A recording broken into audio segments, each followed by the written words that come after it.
Hey guys, welcome back. Brandon and Ethan here again to discuss MLB offseason stuff.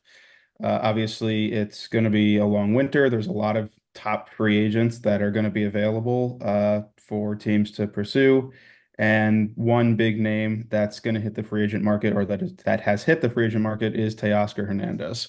What a season it's been for the Dodgers in general, let me say. I'm gonna clap it up for the Dodgers, as Brandon and I will say, we're New Jersey, New York natives, and probably neither of us were rooting for the Yankees, as we're fans of different teams, but even being, near the New York area, the Yankees have won so many times, and I was rooting for the Dodgers, but let's talk Teoscar Hernandez, somebody who's now a free agent, and the wind can take him in many different directions. And a lot of different news sources are saying, well, he could go to the Red Sox, he could go to the Cubs. Brandon, what's your thoughts on this?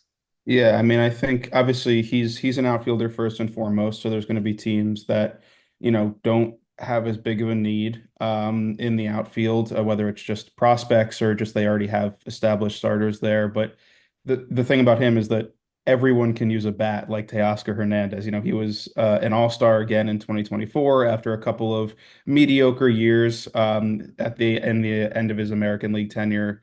But he really sort of came alive with the Dodgers. Obviously he got to hit behind three Hall of Famers at the top of their lineup in Shohei Ohtani, Mookie Betts, and Freddie Freeman. So obviously that helped him quite a bit being able to hit in the middle of that order.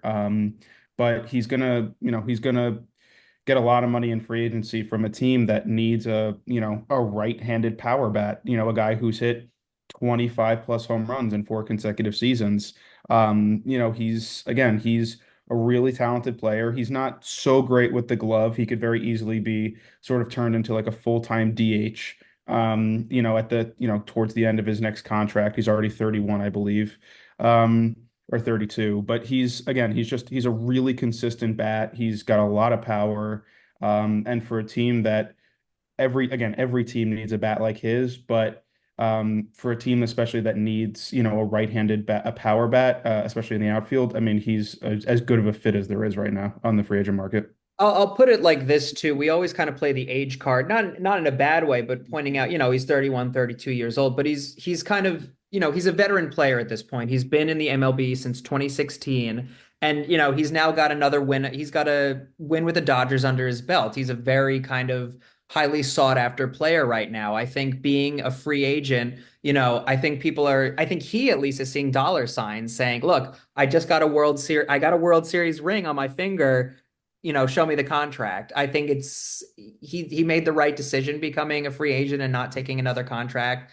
And now it's just a matter of time to pick the team where he wants to, not pick the team where he wants to go, but kind of say, okay, what's the next move? Yeah, I mean, it's worth pointing out before we get into some specifics with his fits for certain teams. All of his stats again increased in 2024. His home run rate increased, his strikeout rate decreased, his walk rate increased. Again, that's a function of hitting in such a stacked lineup with so many talented players ahead of him and behind him. And he won't have that luxury if he leaves the Dodgers, which he may not. But again, it's a guy who consistently has had really strong seasons. Even his down years, last year, 2023, was considered to be kind of his worst year in like half a decade. And he still hit, 26 home runs. He still had an OPS above 740. I mean, he's a guy that even if he's not, producing at his highest level, which again, he may not as he ages deeper into his 30s, he's still clearly a very capable bat that every team can use.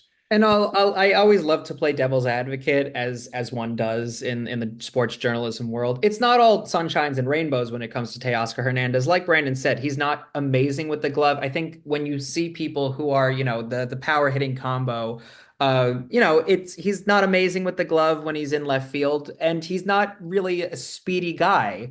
It's similar to Cody Bellinger. It's similar to I'm trying to think of somebody else like Gunnar Henderson. It's kind of their weakness. They can drive home runs, but when it comes to getting a single or a double, they really, they can't produce speed. So it's not he's not a golden player per se, but again, he has that World Series win under his belt from 2024, which makes him a very valuable player right now.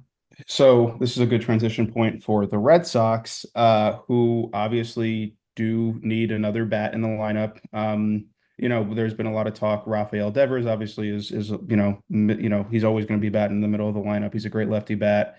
If Trevor Story's are ever healthy again, he'll be in the middle of the lineup.